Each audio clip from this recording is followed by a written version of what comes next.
The heavy silk of my white gown shredded like wet paper as Chloe's diamond ring snagged the bodice, a jagged tear exposing my skin to the freezing air of the gala balcony. Red wine bloomed across the fabric in a sickening violet stain while Chloe stood over me, her glass tilted, a thin smile curving her lips as the liquid dripped onto my shoes. Behind her, the friends I'd spent 6 months trying to impress giggled into their manicured hands, the sound sharp as breaking glass. I scrambled backward, my heels skidding on the marble, but the heavy iron gates of the terrace groaned shut. Then the rhythmic thud of combat boots echoed against the stone, and the laughter died. A man stepped out of the shadows, the silver dragon embroidery on his black tactical vest gleaming under the moon, his obsidian eyes locking onto Chloe with the predatory stillness of a sniper. This is the moment the world I'd carefully built out of lies and thrift store labels finally burned to ash. I'd spent a year pretending my father was a disgraced accountant in Seoul, terrified that the blood on his hands would stain my future. I wanted a normal life, one where people liked me for my laugh and not because my family owned the shipping docks and the men who patrolled them. I played the part of the scholarship student, the quiet girl who took the insults and paid for every lunch just to feel included. But as I sat on that cold marble, shivering in the ruins of a $3,100 dress they'd forced me to buy, I realized you can't hide a shark in a goldfish pond. The blood was already in the water, and the king was home to claim his own. Earlier that evening, my fingers shook as I fastened the clasp on the pearl necklace Chloe had generously lent me. The invitation to the Vanderbilt Winter Gala was the golden ticket, the final step to becoming one of them. I'd spent my entire savings on this dress, skipping meals for months to look the part. Chloe adjusted my collar in the mirror, her eyes scanning my face for a crack in the facade. She'd been suspicious ever since she saw me speaking in rapid-fire Korean to a man in a black SUV outside the campus library, a man she assumed was a debt collector.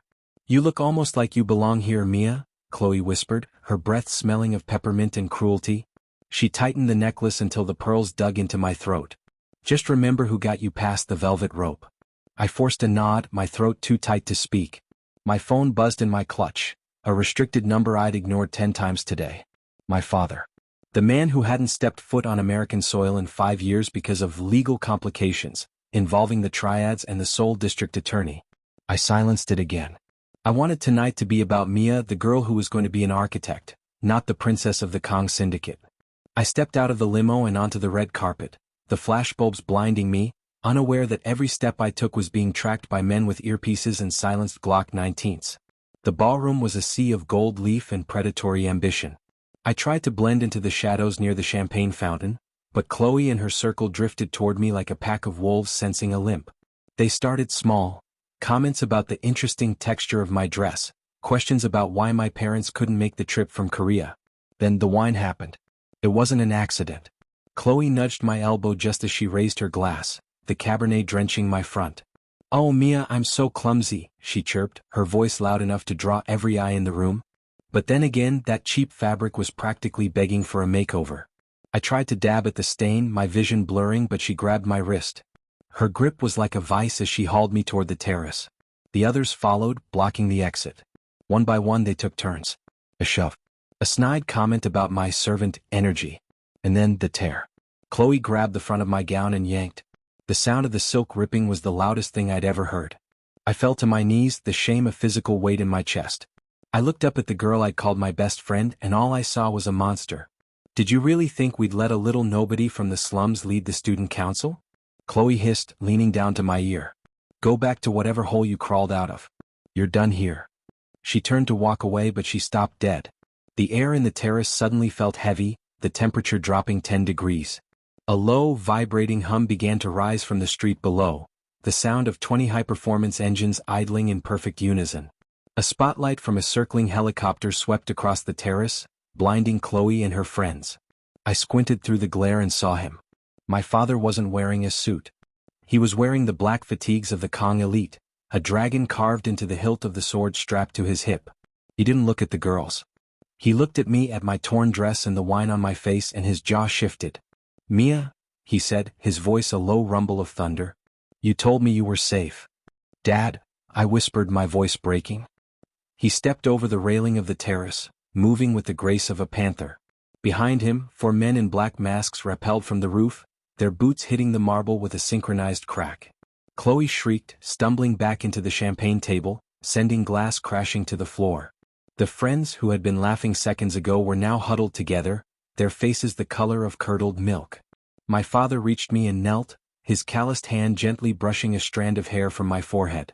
He didn't say a word, but I saw the fire in his eyes, the fire that had burned half of Seoul to the ground 20 years ago. "Who did this?" he asked, his voice so quiet it was more terrifying than a scream. I didn't answer. I didn't have to. He followed my gaze to Chloe, who was shaking so hard her pearls were rattling against her chest. My father stood up slowly, his shadow stretching across the terrace until it swallowed her whole. He reached into his vest and pulled out a heavy gold-plated coin, the mark of the Kong Syndicate, and tossed it at her feet.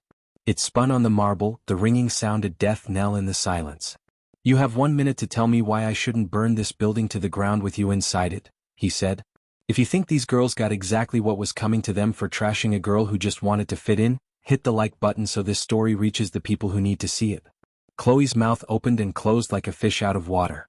She tried to point at the others, but her hand was shaking too much to hold steady. One of the masked men stepped forward, a tablet in his hand.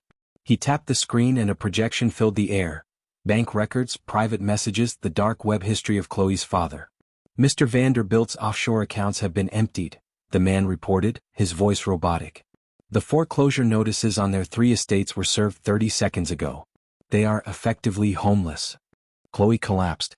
The dress she was wearing, a $10,000 custom piece, now looked like a shroud. My father didn't even blink. He turned back to me and draped his heavy tactical jacket over my shivering shoulders. The scent of sandalwood and gunpowder enveloped me, a strange comfort in the chaos. He picked me up as if I were still 5 years old, my ruined dress trailing on the floor. "We're going home, Mia," he said. "The masquerade is over." As we walked through the ballroom, the elite of the city parted like the Red Sea. No one dared to look him in the eye. No one dared to breathe. We reached the grand entrance where a line of black SUVs waited, their headlights cutting through the snow. He placed me in the back of the lead vehicle, the leather cool against my skin. Just as the door was closing, I saw Chloe's father being dragged out of the side entrance in handcuffs by men who didn't look like police. The SUV roared to life, and we sped away from the gala, leaving the world of perfect people behind. My father sat across from me, cleaning the blade of his sword with a silk handkerchief. He looked up, his expression softening for a fraction of a second. "I tried to let you have your dream, Mia," he said. "But dreams are for people who don't have our blood. You are a Kong. It's time you acted like one." He handed me a folder. Inside was the deed to the university, the scholarship records of every girl on that terrace, and a single black pen. "By morning you will decide who stays and who goes," he said. "The school belongs to you now. What is your first order?" I looked at the pen, then at the city lights blurring past the window. The girl who took the insults was dead, buried under the wine-stained silk on the terrace. I felt a cold, sharp clarity settle over me, a feeling I realized I'd been suppressed my whole life. I gripped the pen, my knuckles white. "Expel them," I said, my voice steady. "But not before they see what it's like to lose everything. I want them to watch the demolition of their homes on the news tomorrow morning." My father smiled. It wasn't a kind smile, but it was the first time I felt like I truly knew him. He reached over and squeezed my hand. "That's my girl," he whispered. The car slowed as we approached the private airfield. A sleek black jet waited on the tarmac, its engines whining. As I stepped onto the stairs, I looked back at the city. The gala was still visible in the distance, a tiny speck of light that felt like a lifetime ago. I realized then that I didn't want to fit in anymore. I wanted to rule. Subscribe if you want to hear more stories about people who realized their true power when the world tried to break them. I settled into the plush seat of the jet, the hum of the engines vibrating in my bones. My father handed me a glass of water, his eyes never leaving mine. "You did well tonight, Mia," he said. "But the Vanderbilts were just the beginning. The people who think they can touch a Kong, they need to learn that the dragon doesn't sleep." He turned to the monitors on the wall, showing the demolition crews arriving at Chloe's estate. I watched the first wrecking ball swing, a strange sense of peace washing over me. The world was finally starting to make sense. "Where are we going?" I asked. "To Seoul," he replied. "There are people there who need to meet the new princess." "And Mia?" "Wear the black silk tomorrow. White doesn't suit you anymore." I looked at my hands, the blood-red wine still faint under my nails. He was right. White was for victims. Black was for the ones who survived. I leaned back and closed my eyes, the roar of the jet taking me toward a future I was no longer afraid of. The girl I used to be was gone, but the woman I was becoming? She was going to be legendary. The cabin pressure of the private jet popped as we hit 30,000 feet, but the real pressure was the heavy silence sitting between me and the man I'd spent my life avoiding. My father, Kang Dae-hyun, didn't look like the monster the international news described. He looked like a weary architect who had just finished building a cathedral of bones.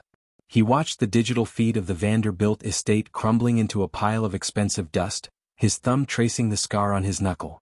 I looked down at my hands, still wrapped in his oversized tactical jacket, and realized I wasn't shaking anymore. The girl who cried over a ruined dress had died on that balcony. "They will call you a villain tomorrow, Mia," my father said, his voice a low vibration beneath the hum of the engines. "They will say you destroyed a family over a piece of silk. They will tell the world you are the daughter of a butcher." "Let them," I said, my voice sounding foreign to my own ears, sharper, colder. "The butcher is the only one who survives the winter. The sheep just end up on the table. If you believe that the people who push you to your breaking point don't get to complain when you finally snap, hit the like button so Mia's message reaches the ones who think they're untouchable." We touched down in Seoul at 4 a.m. The tarmac wasn't empty. A fleet of 15 black sedans stood in a perfect chevron formation, their headlights cutting through the thick Korean fog like the eyes of a deep-sea predator. As the stairs descended, 100 men in identical black suits bowed in unison, the sound of their movement a single, terrifying thud. I stepped onto the pavement, the hem of my borrowed tactical gear dragging, and felt the weight of 1,000 years of bloodline expectations settle onto my shoulders. This wasn't just a homecoming, it was a coronation. My father led me into a subterranean bunker beneath our ancestral estate, a place where the air smelled of old paper and gun oil. He stopped in front of a massive mahogany wall that slid open to reveal a wardrobe. It wasn't filled with the pastel colors I'd worn at university. It was a sea of black, Kevlar-lined silks, obsidian jewelry, and a traditional hanbok made of reinforced weave, embroidered with silver dragons that seemed to writhe in the dim light. "Your university life was a lie I let you tell yourself," my father whispered, handing me a small, weighted dagger with a hilt made of jade. "This is the truth. The syndicate is being squeezed by the Japanese factions. They saw your weakness in America. They saw you taking the insults. They think I am soft because my heir is a victim. I am not a victim anymore," I snapped, the jade cool against my palm. "Prove it," he said. He gestured to a monitor. "Chloe's father didn't just lose his house. He was the front man for the Aoki clan's money laundering in New York. By destroying him, you didn't just get revenge, you started a war. Within the hour, their lead enforcer will be at the Seoul docks to negotiate his return. You will lead the negotiation." The docks were a labyrinth of rusted iron and freezing salt spray. I stood at the edge of a shipping container, the black silk of my new clothes whipping around my legs. Behind me 20 dragons, the elite guard, stood like statues. Across the narrow stretch of concrete, a man with a scarred throat and a suit that cost more than my tuition stepped out of a luxury sedan. He looked at me, a sneer twisting his features. "Dae-hyun sent a child to do a man's job?" he spat, his Japanese accent thick. "I came to speak to the dragon, not his cub." I didn't flinch. I walked forward until I was inches from his chest, the scent of his expensive cologne making my stomach turn. I reached into my pocket and pulled out the pearl necklace Chloe had used to choke me at the gala. I dropped it at his feet. "The dragon is busy," I said, my Korean steady and sharp. "I'm the one who burned your New York operation to the ground. If you want to talk about cub, maybe we should talk about how a group of college girls managed to compromise your entire laundering network because they couldn't keep their hands off me." The man's hand moved toward his waistband. In a heartbeat, the 20 dragons behind me raised their suppressed rifles, the red laser dots dancing across his forehead like a crown of thorns. He froze, his fingers twitching. "You have 10 seconds to tell me why I shouldn't send you back to Tokyo in a box," I whispered, leaning in so only he could hear. "Because unlike my father, I have something to prove. And I've had a very, very long night. If you think the Aoki clan just realized they picked the wrong girl to mess with, drop a like so the algorithm knows Mia is taking over the syndicate." The enforcer's pride broke before his posture did. He sank to one knee, the cold concrete biting through his expensive trousers. He held out a localized drive, the encrypted keys to the Aoki's northern territories. It was a surrender. A tribute. "The Aoki clan acknowledges the new princess," he choked out. I took the drive and didn't look back. I walked to my father's car, the adrenaline finally starting to fade into a cold, permanent resolve. My father was waiting in the back seat, a glass of dark tea in his hand. He didn't praise me. He didn't smile. He just held out a new phone. "Chloe is calling," he said. "She's at a shelter in New Jersey. She wants to apologize." I took the phone. I looked at the screen, at the girl who had shredded my dress and my dignity because she thought I was nobody. I felt no anger. No triumph. Just a hollow, echoing distance. I hit delete and dropped the phone into the dark waters of the harbor. "I don't know anyone by that name," I said. My father nodded slowly, a look of profound recognition passing between us. He tapped the glass for the driver to move. As we sped through the neon-drenched streets of Seoul, I watched my reflection in the window. The girl with the white dress was gone. The dragon had finally woken up.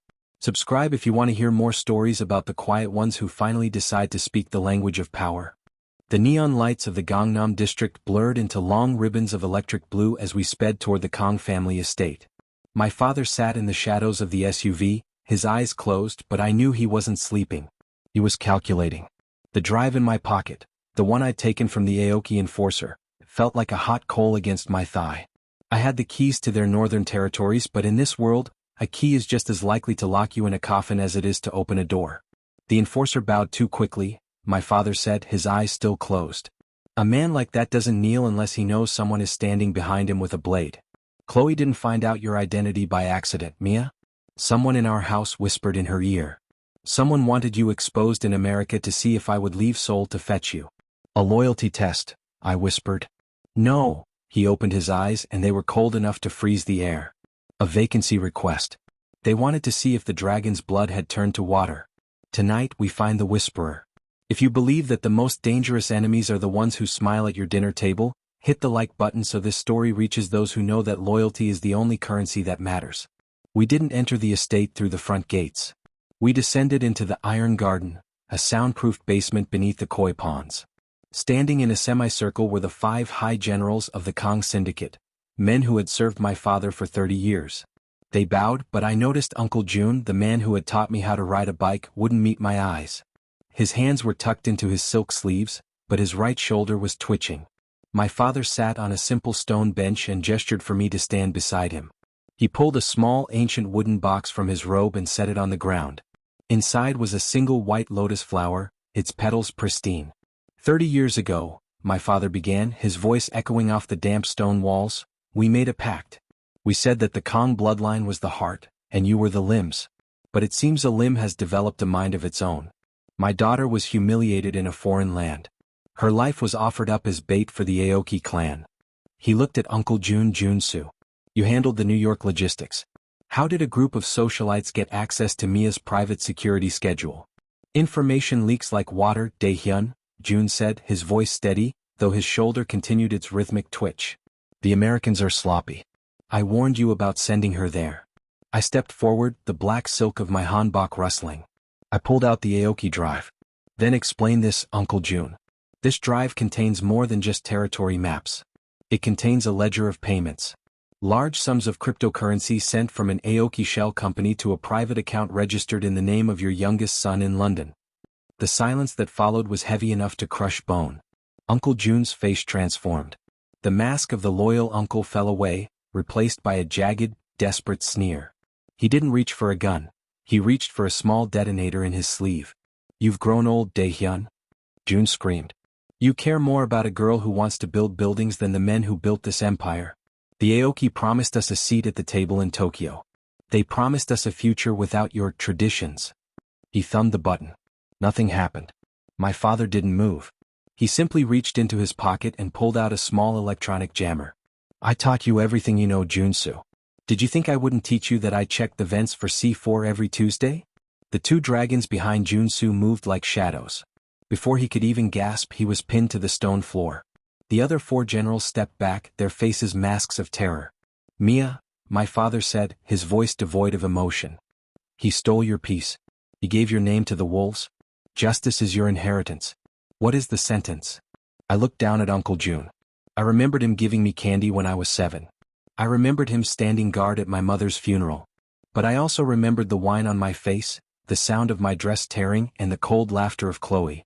He hadn't just betrayed a business, he had betrayed a family. "Strip him," I said, my voice as sharp as the jade dagger in my belt. Take his name. Take his assets. Send him to the Aoki clan in a common taxi. Let them see how we treat a failed spy. If he survives the night with them, he can live as a beggar in the streets he tried to sell. If you think Mia's mercy is actually a fate worse than death, drop a like so the algorithm knows the princess is colder than the king. My father stood up, the white lotus in the box now stained by a single drop of water from the ceiling. He looked at the remaining generals. The girl you saw yesterday is dead. This is Mia Kong. You will answer to her as you answered to me. If you breathe a word of dissent, you will join Junsu in the taxi. As they dragged Junsu away, his screams fading into the stone, my father turned to me. He handed me his signet ring, the heavy gold dragon I'd watched him wear since I was a child. You're ready, he said. But the Aoki won't stop at a failed coup. They are moving on our shipping lines in Busan. Tomorrow you fly south. You aren't going to negotiate this time, Mia. You're going to hunt. I took the ring and slid it onto my thumb. It was too big, but I didn't care. I felt the power of it thrumming through my veins. I looked at the monitors, watching the sun begin to rise over Seoul. Tell the pilots to prep the helicopter, I said. And Dad? Find out where Chloe is staying. I want her to receive a gift. Send her a white dress. A beautiful one. And tell her it's for her funeral. Subscribe if you want to see the final showdown in Busan where Mia proves that the dragon's daughter is the most dangerous flame of all. The helicopter blades whipped the salt air of Busan into a frenzy, the rhythmic thud-thud-thud matching the cold pulse in my temples. Below us the shipping yards looked like a massive rusted graveyard, but I knew better. Those stacks of multicolored containers held the lifeblood of the Kong Syndicate, and right now the Aoki clan was a parasite trying to drain us dry. I looked at the gold dragon ring on my thumb, the heavy metal finally feeling like it belonged there. My father sat across from me, his face a stone mask, but his eyes were tracking my every move. He wasn't just a father anymore, he was a king watching his successor take her first real city. The Aoki have occupied Pier 7, my father shouted over the roar of the engine. They've taken our dock workers hostage. They expect me to come crawling with a peace treaty. They don't know you're the one stepping off this bird. I adjusted the collar of my black tactical silk, the silver dragons on the sleeves catching the morning light. They think they're fighting a war of territory, I said, checking the magazine of the suppressed pistol my father had handed me at the airfield. They don't realize I'm fighting a war of reputation. If you believe that the most dangerous person is the one who has nothing left to lose and everything to prove, hit the like button so Mia's flame burns the Aoki clan to the ground. The helicopter flared over the concrete pad at the edge of the pier. As the skids touched down, the door slid open, and the freezing sea wind hit me like a physical blow. I didn't wait for the guards. I stepped out, my combat boots hitting the pavement with a finality that made the Aoki gunmen at the perimeter flinch. There were 50 of them, black-clad shadows holding submachine guns, their eyes wide as a girl in a tactical hanbok walked toward them with the swagger of an executioner. A man stepped forward from the center of the Aoki line, Sato, the clan's youngest and most sadistic general. He held a jagged combat knife, idly cleaning his nails as he smirked at me. Behind him, 30 of our dock workers were lined up on their knees, their heads bowed in shame. Daehyun is sending a fashion model to save his docks? Sato laughed, the sound grating like sandpaper. Tell your father to come out of the sky, little girl. I might let you live if you beg as well as your friends in New York did. I stopped 10 feet from him. I didn't reach for my gun. I didn't reach for my blade. I simply reached into the small pouch at my waist and pulled out a single charred piece of silk, the scrap of the dress Chloe had torn.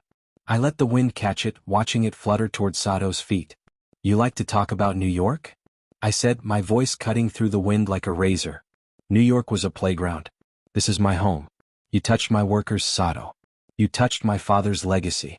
In my world, that's a debt that can only be paid in one currency. And what's that? Sato sneered, lunging forward with the knife. I didn't move until the blade was an inch from my throat. Then I pivoted. My hand blurred, catching his wrist and twisting it until the bone gave a sickening crack. Before he could scream, I slammed my palm into his jaw, sending him spiraling onto the concrete. The Aoki gunmen raised their weapons, but a chorus of clicks erupted from the surrounding shipping containers. 100 of our dragons rose from behind the steel crates, their sniper rifles locked onto the Aoki heads. My father had taught me that a dragon doesn't just breathe fire, it waits for the perfect moment to strike. Drop them, I commanded. Sato lay on the ground, clutching his shattered wrist, his face a mask of agony. He looked up at me and for the first time I saw the reflection of a monster in his eyes, but the monster was me. I knelt beside him, the jade dagger from my belt resting against his jugular. "Tell your master in Tokyo that Pier 7 is closed for business," I whispered. "And tell him that if he ever sends a boy to do a man's job again, I won't just break his wrist. I'll break his lineage. If you think Mia just earned her seat at the head of the table, drop a like so the world knows the dragon is officially in charge." I stood up and signaled to our men. Within seconds the dock workers were freed and the Aoki were disarmed, dragged away like the trash they were. My father walked up behind me, his hand resting heavily on my shoulder. He looked at the pier, then at the ring on my thumb. "You didn't just win a pier today, Mia," he said, his voice thick with a pride that made my heart ache for the girl I used to be. "You won the loyalty of every man in this city. They don't see a scholarship student anymore. They see a Kong." "I'm going to the office, Dad," I said, wiping a splash of Sato's blood from my cheek. "We have shipping manifests to reorganize. And I want an update on Chloe. Did she get the dress?" My father pulled out his phone and showed me a grainy surveillance photo. It was a girl, Chloe, standing in the middle of a muddy rain-slicked street in New Jersey, clutching a box containing a pristine white dress. She looked terrified, her eyes darting around as if the shadows themselves were closing in. "She received it," he said. "The message was delivered." "Good," I said, walking toward the lead SUV. "Tell her the invitation is for 9 p.m. tonight. I'll be watching the feed from Seoul." As the car pulled away, leaving the smoke of the docks behind, I realized that my father was wrong about one thing. White didn't just suit victims. It was the perfect color to wear when you wanted the world to see exactly how much blood you were willing to spill. Subscribe if you want to see the final resolution where Mia confronts Chloe via satellite and shows her the true meaning of belonging. The cold glare of the monitors in the Seoul Command Center cast a ghostly blue light across my face. On the center screen, a low-resolution security feed from a New Jersey back alley flickered. Chloe stood under a buzzing neon sign, shivering in the white silk dress I'd sent her, a gown so pure it looked like a shroud against the grime of the gutter. She was clutching her phone as if it were a lifeline, her eyes darting toward every passing shadow. I leaned into the microphone, my voice traveling across the world in a heartbeat. "Do you like the fit, Chloe? It's a custom piece. Much better than the cheap fabric you trashed at the gala, don't you think?" Chloe gasped, spinning around trying to find the camera hidden in the brickwork. "Mia? Please. I'm sorry. I didn't know. I didn't know who you were." "That's the problem with people like you," I said, my thumb tracing the gold dragon on my ring. "You only respect the predator when you see the teeth. You liked me when I was a scholarship student because I made you feel superior. Now you're wearing my color. You're in my world. If you think a true queen doesn't need to lift a finger to destroy her enemies, hit the like button so this story reaches the bullies who think they're safe."